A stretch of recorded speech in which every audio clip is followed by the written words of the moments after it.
Hello दोस्तों, स्वागत है आप सभी का आपके इस चैनल पे। इस सेशन में आज आप लोगों को 100 ऑब्जेक्टिव क्वेश्चंस करवाए जाएंगे जो कि मॉडल सेट का है, ठीक है। और ये सेट नंबर 4 है, आई थिंक शायद 4 है, हाँ। तो पहला पहला क्वेश्चन है, मलयज का मूल नाम क्या था? मलयज का मूल नाम क्या था? भरत जी श्रीवास्तव, ठीक है, Bharat ji Srivastava. Option number B सही होगा। सेकंड क्वेश्चन है, तिरिच पाठ में पिताजी की मृत्यु कैसे होती है? जब तिरिच पाठ हम लोग पढ़ रहे थे उसमें से बताया गया था, बहुत तरह से बताया गया था कि तिरिच के काटने से, दत्तरे के जहर से, दुर्घटना से, ये बताया गया था ना। लेकिन असल में हुआ था क्या? मानसिक सदमे और अधिक रक्तस्राव से हुई थी, ठीक है। ऑप्शन नंबर आपका बी सही होगा। The first and last freedom किसकी रचना है? The first and last freedom जय कृष्ण मूर्ति जी की रचना। ऑप्शन नंबर सी करेक्ट होगा। अगला है, जायसी रचित पद्मावत की भाषा क्या थी, क्या है? तो पद्मावत की अवधि अवधि भाषा है, ठीक है। ऑप्शन नंबर ए सही होगा। अगला देखते हैं, बल्लभाचार्य से मिलने से पूर्व सूर किस भाव के पद गाते थे? मतलब कि बल्लभाचार्य उनके गुरु थे, उनसे मिलने से पहले वो किस तरह का भाव कैसे गाते थे? तो दयनीय भाव की स्थिति में वो गाते थे। ऑप्शन नंबर सी करेक्ट होगा। इनमें से कौन सी रचना तुलसी की है? इनमें से कौन सी रचना तुलसी की? तो विनय पत्रिका उन्हीं की रचना है और तुलसीदास का पद विनय पत्रिका से ही लिया गया है, ठीक है। कहानी का अर्थ होता है विश्वास प्रतीति, ठीक है, विश्वास प्रतीति। ऑप्शन नंबर डी होगा, ठीक है। शिवाजी के पुत्र का नाम क्या था? शिवाजी के पुत्र का नाम साहू जी था, ठीक है। ऑप्शन नंबर बी करेक्ट होगा। प्रसाद जी के पिता का नाम क्या था? प्रसाद जी के पिता का नाम क्या था? Devi Prasad Sahu, Devi Prasad Sahu. Option number B correct होगा। आगे देखते हैं हम लोग, सुभद्रा कुमारी चौहान का जन्म कब हुआ था? सुभद्रा कुमारी चौहान का जन्म 16 अगस्त 1904 को हुआ था, ठीक है, 1904। ऑप्शन नंबर ए करेक्ट होगा। कौन सी कृति शमशेर बहादुर सिंह की नहीं है? इनमें से कौन सी नहीं है? तो भारत इतिहास और संस्कृति, ये उनके द्वारा नहीं है रचित। ऑप्शन नंबर डी करेक्ट होगा। अगला है, कौन सी रचना मुक्तिबोध की है? इनमें से कौन सी रचना मुक्तिबोध की है? तो चांद का मुंह टेढ़ा, ठीक है, चांद का मुंह टेढ़ा उन्हीं की है। ऑप्शन नंबर डी करेक्ट होगा। सरोज किस संधि का उदाहरण है? सरोज किस संधि का उदाहरण है? विसर्ग संधि। ऑप्शन नंबर सी करेक्ट होगा। महेश का संधि विच्छेद क्या होगा? महाजोर ईश, महाजोर ईश। ऑप्शन नंबर बी करेक्ट होगा। दिग्गज किस संधि का उदाहरण है? दिग्गज किस संधि का? व्यंजन संधि। ऑप्शन नंबर ए करेक्ट होगा। आगे देखते हैं, पद्मावत किस संधि का उदाहरण है? पद्मावत किस संधि का उदाहरण है? दीर्घ संधि। ऑप्शन नंबर डी करेक्ट होगा। नवग्रह शब्द किस समास का उदाहरण है? नवग्रह किस समास का उदाहरण है? द्विगु समास। ऑप्शन नंबर ए करेक्ट होगा। अधिकरण तत्पुरुष में अधिकरण तत्पुरुष किसको कहते हैं? तो अधिकरण तत्पुरुष वैसे समास को कहते हैं जिसमें कि दूसरा पद का प्रधानता होता है, पहला पद की प्रधानता नहीं होती, दूसरे पद की प्रधानता होती है। तो आपका यहाँ पे ऑप्शन नंबर डी करेक्ट हो, बी करेक्ट हो जाएगा, ठीक है, ऑप्शन नंबर बी। आगे देखते हैं, चतुरातन शब्द किस समास का उदाहरण है? चतुरातन जो है वो बहुव्रीहि समास का। Option number A. गर्भ शून्य शब्द में समास कौन सी है? गर्भ शून्य में समास करण तत्पुरुष समास है, करण तत्पुरुष। ऑप्शन नंबर बी करेक्ट होगा। अनुकूल का विलोम क्या होगा? अनुकूल का विलोम क्या होगा? प्रतिकूल। ऑप्शन नंबर ए करेक्ट होगा। श्री गणेश का विलोम शब्द, श्री गणेश का विलोम शब्द इतिश्री, ठीक है, इतिश्री। ऑप्शन नंबर सी करेक्ट होगा। अमूर्त का विलोम शब्द क्या होगा? अमूर्त का विलोम शब्द मूर्त, ठीक है, मूर्त का अमूल अमूर्त, ऐसे बोल। चलिए, मानव का विलोम शब्द क्या होगा? मानव का विलोम शब्द दानव, मानव का दानव। Option number B. निम्नलिखित में से कृत प्रत्यय होगा, कौन सा कृत प्रत्यय होगा? तो बचत जो है वो कृत प्रत्यय। ऑप्शन नंबर ए करेक्ट होगा। इनमें से एक प्रत्यय नहीं है, इनमें से कौन सा जो है वो प्रत्यय नहीं है? तो अनु जो है इनमें से प्रत्यय नहीं है। ऑप्शन नंबर डी करेक्ट होगा। निम्नलिखित में स्त्री प्रत्यय होगा, निम्नलिखित में कौन सा स्त्री प्रत्यय होगा? याचिक जो है वो स्त्री प्रत्यय है, ठीक है, ऑप्शन नंबर डी करेक्ट होगा। निम्नलिखित में से कौन सा शब्द प्रत्यय से बना है? इनमें से कौन सा प्रत्यय से बना है? तो पीकदान जो है वो प्रत्यय से बना है, पीकदान। ऑप्शन नंबर बी करेक्ट होगा, ठीक है। आगे देखते हैं, बारिद का पर्यायवाची क्या होगा? बारिद का पर्यायवाची, बारिद का पर्यायवाची बादल होगा। ऑप्शन नंबर डी करेक्ट होगा। पति का पर्यायवाची क्या होगा? भा भाड़वा, भाड़वा। ऑप्शन नंबर सी करेक्ट होगा, ठीक है। सॉरी, यहाँ पे दिया गया नहीं होगा, ठीक है, कौन सा नहीं है? तो भाड़वा जो है वो उनका नहीं है। अम्लीय का पर्यायवाची क्या होगा? अम्लीय का पर्यायवाची क्या होगा? सुधार। ठीक है। उड़नछू होना, उड़नछू होना का मुहावरा क्या होगा? मतलब कि संकट देकर भाग जाना, तुरंत भाग जाना वहां से। ठीक है, ऑप्शन नंबर बी करेक्ट होगा। आगे है, कन्नी काटना का अर्थ क्या होता है? कन्नी काटना का अर्थ होता है दूर रहना। ठीक है, ऑप्शन नंबर डी करेक्ट होगा। काम काज में कोड़ा होना, उसका मुहावरा क्या होगा? काम ना जानना। ठीक है, ऑप्शन नंबर डी करेक्ट होगा।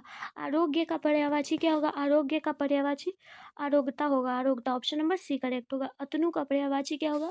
अतनु का पर्यायवाची, एक सेकेंड, बसंत होगा। ठीक है, बसंत। ऑप्शन नंबर डी करेक्ट होगा। आगे है, अनिल का पर्यायवाची क्या होता है? अनिल का पर्यायवाची पवन होता है। ठीक है, ऑप्शन नंबर सी। निर्वाह में कौन सा उपसर्ग है? निर्वाह में कौन सा उपसर्ग है? उपसर्ग क्या होता है? बार बार बता रहे हैं, उपसर्ग क्या होता है? जो शुरू में लगता है उसको उसको उपसर्ग कहते हैं। ठीक है, तो यहाँ निर जो है वो उपसर्ग है। ऑप्शन नंबर सी करेक्ट होगा। आगे है, गमन शब्द को विपरीतार्थक बनाने के लिए आप किस उपसर्ग का प्रयोग करोगे? इसको विपरीत बनाना है तो प्रतिगमन, प्रतिगमन। ठीक है, ऑप्शन नंबर सी सही होगा। संकल्प में कौन सा उपसर्ग है? संकल्प में कौन सा सम जो है वो उपसर्ग? ऑप्शन नंबर सी करेक्ट होगा। हिंदी साहित्य का सूर्य किसे कहा जाता है? हिंदी साहित्य का सूर्य सूरदास को कहा जाता है। ठीक है, ऑप्शन नंबर ए करेक्ट होगा। संध्या का विलोम शब्द क्या होगा? प्रातः। संध्या का प्रातः, ऑप्शन नंबर बी करेक्ट होगा। आदान का विपरीतार्थक शब्द क्या होगा? यानी कि इसका उल्टा। आदान का क्या बोलते हैं? आदान का प्रदान। ठीक है, आदान का प्रदान, ऑप्शन नंबर ए करेक्ट होगा। आंसू शब्द है, आंसू किस तरह का शब्द है? तो आंसू जो है वो तद्भव शब्द है, तद्भव। ऑप्शन नंबर बी करेक्ट होगा। आगे है, व्यंजक के रचयिता कौन है? व्यंजक के रचयिता कौन है? Kabir Das. Option number B correct होगा। गोद में सोने वाला कहलाता है, गोद में सोने वाला क्या कहलाता है? अंकसाई, अंकसाई। ऑप्शन नंबर सी करेक्ट होगा। गुरु के समीप रहने वाला विद्यार्थी कहलाता है, गुरु के समीप रहने वाला अंतेवासी कहलाता है, अंतेवासी। ऑप्शन नंबर सी करेक्ट होगा। भूषण की कविता में कौन रस पाया जाता है? भूषण की कविता में कौन सा रस पाया जाता है? वीर रस। ठीक है, ऑप्शन नंबर सी करेक्ट होगा। ओके, अनल शब्द का पर्यायवाची होगा, अनल शब्द का पर्यायवाची क्या होगा? अनल का आग। ऑप्शन नंबर ए करेक्ट होगा। आयुष्मान शब्द का पर्यायवाची क्या होगा? आयुष्मान का चिरंजीवी। ठीक है, आयुष्मान भव चिरंजीवी। ठीक है, ऑप्शन नंबर सी। मैं असहाय विवश बैठी ही रह गई, उठ गया मेरा छौना। यह पंक्ति कहाँ से लिया गया है? ये पुत्र वियोग का है। छौना का मतलब होता है उसका जो बच्चा है, या फिर कहते हैं ना, किसी जानवर का बच्चे को कहते हैं। ऑप्शन नंबर सी करेक्ट होगा। वाक्य के आवश्यक अंग हैं, इनमें से कौन सा जो है वो वाक्य का आवश्यक अंग है? तो दो अंग जो है वाक्य का आवश्यक है। ऑप्शन नंबर बी करेक्ट होगा। ठीक है, बातचीत शीर्षक निबंध के अनुसार जो कुछ मवाद या धुआं जमा रहता है वो भाप बनकर उड़ जाता है। कैसे? कैसे भाप बन करके उड़ जाता है?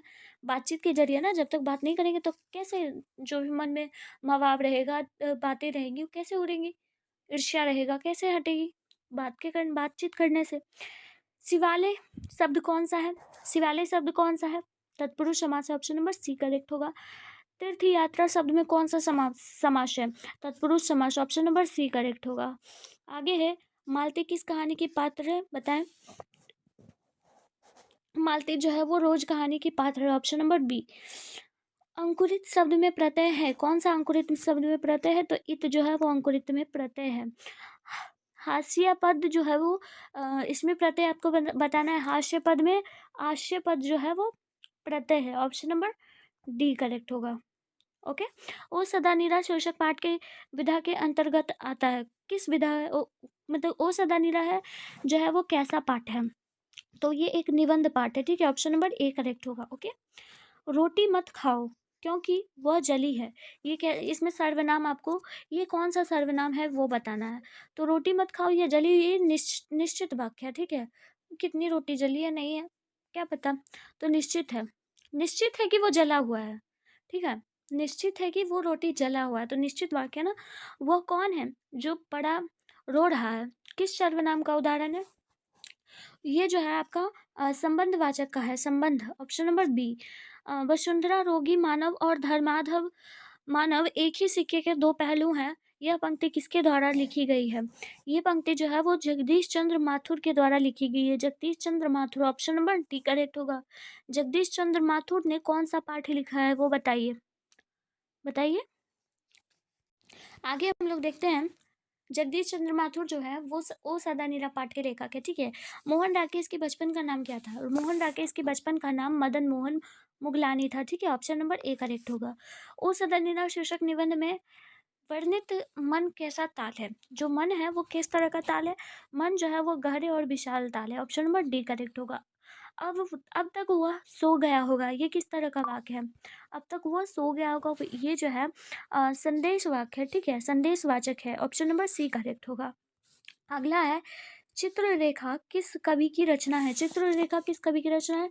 जायसी। ऑप्शन नंबर ए करेक्ट होगा। हिंदी साहित्य में गजानंद माधव मुक्तिबोध का उदय कैसे कवि के रूप में हुआ है? गजानंद मुक्तिबोध प्रयोगवादी के कवि के रूप में हुआ है। ऑप्शन नंबर ए करेक्ट होगा। अगला है, हाथ का मैल होना, मुहावरा। हाथ का मैल होना, इसका मतलब तुच्छ होना। Option number C correct. तूती बोलना, मुहावरा क्या का अर्थ क्या होगा? तूती बोलने का मुहावरा अर्थ होगा धाक जमाना, धाक जमाना। ऑप्शन नंबर बी करेक्ट होगा। ज्ञानेंद्र पति बिहार लोकसभा आयोग द्वारा चयनित होकर किस पद पर पदस्थापित हुए थे? किस पद पर वो थे? बेसिकली यही पूछा जा रहा है। तो कारा अधीक्षक हुए थे, ठीक है, कारा अधीक्षक। ऑप्शन नंबर बी करेक्ट होगा। आपको क्या चाहिए? ये किस तरह का वाक्य है? ये जो है वो प्रश्नवाचक है, क्योंकि प्रश्न किया जा रहा है। ऑप्शन नंबर सी करेक्ट होगा, ठीक है। आपकी यात्रा मंगलमय हो, ये किस तरह का वाक्य है? तो ये जो है वो इच्छावाचक है। ऑप्शन नंबर बी करेक्ट होगा। आगे है, किनका लेखन विकसित या विकासशील दुनिया तथा अविकसित अफ्रीका के बीच की दूरी दिखाता है? किसका लेखन? तो ये जो है आपका लोपेज की लेखन दिखाता है, ठीक है। Option number B. अदरक शब्द क्या है? अदरक शब्द जो है वो पुल्लिंग है, ठीक है। ऑप्शन नंबर बी करेक्ट होगा। गुस्सा शब्द क्या है? गुस्सा शब्द जो है वो पुल्लिंग है। ऑप्शन नंबर बी करेक्ट होगा, ठीक है, क्योंकि गुस्सा तो लड़के ही ज्यादा करते हैं। इसलिए पुल्लिंग है। नीरस का संधि विच्छेद करें। नीरस का संधि विच्छेद क्या होगा? निस जोड़ रस, ठीक है। ऑप्शन नंबर सी करेक्ट होगा। कहानी विधा को आधुनिक रूप देने में किनका अस्मरणीय योगदान है? तो मोपासा का, ठीक है, Maupassant. Option number A correct होगा। आगे देखते हैं, संसार शब्द कौन सा संज्ञा है? संसार शब्द कौन सा संज्ञा है? तो व्यक्तिवाचक। ऑप्शन नंबर सी करेक्ट होगा। अंतोन चेखव की, हाँ, कहानी है। कौन सी कहानी है अंतोन चेखव की? तो क्लर्क की मौत उन्हीं की लिखी हुई है। ऑप्शन नंबर ए करेक्ट होगा। गीदड़ भभकी देना, इसका मतलब क्या होता है? तो इसका मतलब झूठा डर दिखाना, मतलब ऐसे ही है वही बोल रहा है, सब एग्जाम के लिए ऐसे ही डर रहा है ना। विद्यालय का संधि विच्छेद करना है, विद्या जोड़ालय, ठीक है। ऑप्शन नंबर बी करेक्ट होगा। आपे से बाहर हो जाना, इसका अर्थ क्या होता है? बहुत ज्यादा ही क्रोधित हो जाना। Option number C. गांव का घर शीर्षक कविता किन के द्वारा लिखा गया है? तो गांव का घर जो है वो, हाँ, किस कविता संग्रह से ली गई है? गांव का घर किस कविता संग्रह से ली गई है? तो ये संस्यात्मा से लिया गया है। ऑप्शन नंबर सी करेक्ट होगा। सूर सागर के कवि कौन है? सूरदास हैं। ऑप्शन नंबर बी करेक्ट होगा, ठीक है। अगला है, सिपाही की माँ कहानीकार के लेखक कौन है? सिपाही की माँ कहानीकार के लेखक है Mohan Rakesh. Option number B correct होगा। आगे देखते हैं हम लोग, वैध का विलोम शब्द क्या होगा? वैध का विलोम शब्द क्या होगा? तो अवैध। Option number B. नयन का संधि विच्छेद करना है, नयन ने जोर यन। Option number A. बातचीत शीर्षक के लेखक कौन है? Balkrishna Bhatt. Option number B. आनंदित में कौन सा प्रत्यय होगा? आनंदित में कौन सा प्रत्यय होगा? जो इत है वो प्रत्यय होगा। ऑप्शन नंबर बी करेक्ट होगा। आगे देखते हैं हम लोग, अकल का अंधा, मुहावरे का अर्थ क्या होगा? अकल का अंधा होना, मतलब कि मूर्ख होना। Option number B. कौन सी रचना बालकृष्ण भट्ट की नहीं है? इनमें से कौन सी रचना उनकी नहीं है? तो परीक्षा गुरु उनका नहीं है। Option number D. भारतीय सिपाहियों का किसके साथ संघर्ष हुआ था? किसके साथ संघर्ष हुआ? जर्मनी के साथ ना। ऑप्शन नंबर डी करेक्ट होगा। जर्मनी के साथ। ऑप्शन नंबर डी करेक्ट होगा। आगे है, किस अस्पताल में दिनकर का निधन हुआ था? अस्पताल का नाम बताना है आपको। तो बिलिंगडन नर्सिंग होम में, ठीक है। ऑप्शन नंबर डी करेक्ट होगा। दिनकर को किस कृति पर भारतीय ज्ञानपीठ पुरस्कार मिला था? किस कृति पर मिला था? तो उन्हें उर्वशी पर मिला था। Important question. Option number B correct होगा, ठीक है। कौन सी रचना आगे की नहीं है? इनमें से कौन सी उनकी रचना नहीं है? तो पेरिस जो है उनकी लिखी हुई नहीं है। निबंध भगत सिंह का लिखा हुआ नहीं है इनमें से। तो नवरात्रि उनके द्वारा नहीं रचित है। 3 कठिया प्रथा का संबंध किससे है? तिनकठिया का प्रथा जो है वो नील से है, ठीक है, तिनकठिया। ऑप्शन नंबर डी करेक्ट होगा। निम्नलिखित में विष्णु का पड़ोसी कौन थी? विष्णु की पड़ोसी कुंती थी, ठीक है, ऑप्शन नंबर सी करेक्ट होगा। कौन सी पुस्तक नामवर सिंह की है? इनमें से कौन सी है उनकी? तो पृथ्वीराज रासो की भाषा, ठीक है, ऑप्शन नंबर बी करेक्ट होगा। जूठन क्या है? जूठन एक प्रकार का आत्मकथा है, ऑप्शन नंबर डी करेक्ट होगा। और ये किनके द्वारा लिखा हुआ है? Om Prakash Valmiki ji, option number D correct हो गया। चलिए, आपका 100 क्वेश्चन कंप्लीट होता है। कितने कम समय में आपने 100 क्वेश्चन कर लिया, आपको पता भी नहीं चला। इसी प्रकार का वीडियो आप लोग मेरे साथ देखते रहें और अपना पढ़ाई करते रहें। मिलते हो फिर नेक्स्ट वीडियो में, तब तक के लिए बाय बाय।